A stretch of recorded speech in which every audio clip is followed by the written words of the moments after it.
Hi అండి, welcome back to my channel ABK creations. ఈరోజు వీడియోలో పూరీ జగన్నాథ రథయాత్ర గురించి కొన్ని విషయాలు తెలుసుకుందాం.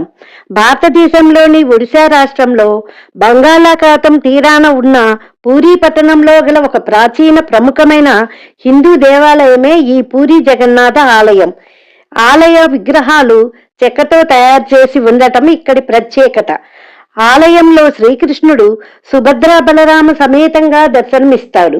హిందూ పంచాంగం ప్రకారం ప్రతి సంవత్సరం ఆషాఢమాసం శుక్లపక్షం విజయ తిథి నుంచి పూరీ జగన్నాథ రథయాత్ర ప్రారంభమవుతుంది. పూరీ జగన్నాథ రథయాత్రలో పాల్గొని రథాన్ని లాగితే 1000 యాగాలు చేసినంత పుణ్యఫలం లభిస్తుందని భక్తుల ప్రగాఢ విశ్వాసం. అందుకే ప్రపంచ వ్యాప్తంగా భక్తులు లక్షల సంఖ్యలో ఈ యాత్రలో పాల్గొంటారు. ఈ తీర్థంలో పాల్గొంటే అనేక తీర్థాల్లో పాల్గొన్నంత పుణ్యఫలం లభిస్తుందని నమ్ముతారు. వేలాది మంది భక్తులే ఈ రథాన్ని లాగుతారు. మొత్తం 9 రోజులు ఈ యాత్ర కొనసాగుతుంది. ఈ యాత్రలో జగన్నాథుడు, బలభద్రుడు, సుభద్రాదేవిలను మొత్తం 3 వేర్వేరు రథాల్లో ఊరేగించడం జరుగుతుంది. కొన్ని పురాణాల ప్రకారము శ్రీకృష్ణునికి తన జన్మస్థలమైన బృందావనానికి వెళ్లాలని ఉంటుందని, అందుకే సంవత్సరానికి ఒకసారి కృష్ణుని కోరిక తీర్చడానికే ఇలా రథయాత్ర జరుపుతారని అంటారు. ఈ రథయాత్ర జరపటానికి 15 రోజుల ముందే జ్యేష్ఠ పౌర్ణమి రోజు స్నానయాత్ర జరుపుతారు. ఆ రోజు గర్భాలయంలో పెద్ద మూర్తులను బయటకు తీసుకొచ్చి ఆనంద బజార్లోని స్నానవేది వద్దకు తీసుకువెళ్తారు. స్నానవేది మీద 3 చిన్న చిన్న వేదికలు ఉంటాయి.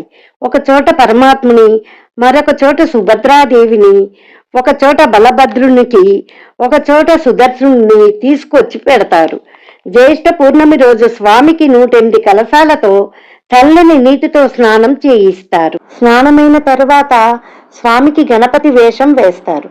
తర్వాత స్వామికి చల్లని నీటితో స్నానం చేయించటం వలన 3 మూర్తులకు జ్వరం వస్తుందని నమ్ముతారు. అందువల్ల ఆలయంలో ఒక చోట 3 మూర్తులను పడుకోబెడతారు.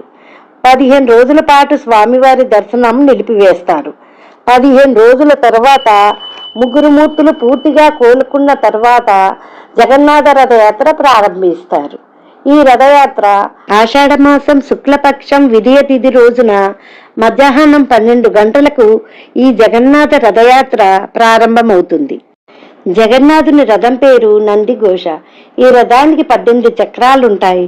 సుమారు 45 అడుగుల ఎత్తులో ఉంటుంది. రథాన్ని కప్పే బట్ట ఎరుపు, పసుపు రంగులో ఉంటుంది.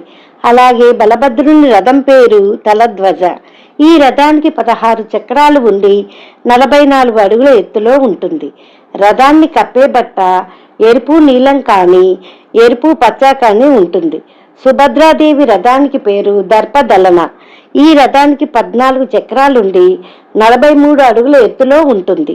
రథాన్ని కప్పే బట్ట ఎరుపు, నలుపు రంగులో ఉంటుంది. ఈ రథాలన్నిటికీ 4 గుర్రాలు ఉంటాయి. ఇంకొక విశేషం ఏమిటంటే ఈ రథాలన్నీ కొత్తగా తయారు చేస్తారు. అంటే పోయిన సంవత్సరం వాడిన రథాలను ఈ సంవత్సరం వాడరు. మళ్ళీ కొత్త చెక్కతో కొత్తగా తయారు చేస్తారు. ఈ రథాలన్నీ వేలాది మంది భక్తులు లాగుతారు. ఈ జగన్నాథ రథయాత్ర జగన్నాథుని గుడి నుండి ప్రారంభమై గుండీచామాత గుడి దగ్గరకు బయలుదేరుతుంది.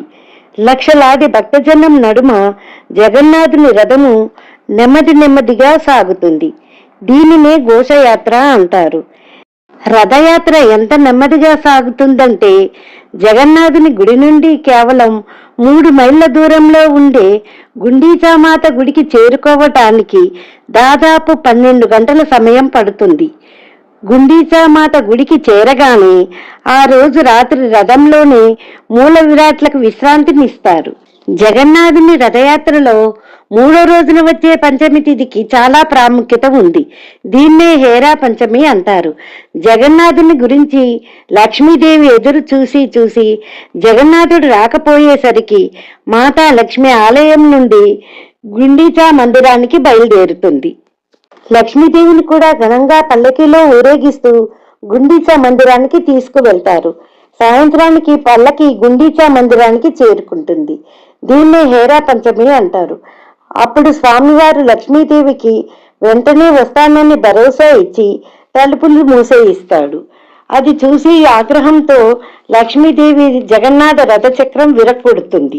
తిరిగి ఆలయానికి వెళ్ళిపోతుంది. జగన్నాథునిచే కోపంలో ఉన్న దేవతను శాంతింపచేసే సాంప్రదాయం కూడా ఉంది. ఆషాఢమాస దశమి రోజున రథాలు తిరుగు ప్రయాణం మొదలవుతుంది. దీన్నే బహుదా యాత్ర అంటారు. ఆ రోజు మధ్యాహ్నానికి 3 రథాలు జగన్నాథ ఆలయాన్ని చేరుకుంటాయి. ఆ రోజు ఆలయం బయటే ఉంచుతారు. ఏకాదశి రోజు ఆలయం తలుపులు మూసేస్తారు. ఆ తరువాత 3 మూర్తులకు స్నానం చేయించి నగలతో అలంకరించిన తరువాతే విగ్రహాలను ప్రతిష్ఠిస్తారు.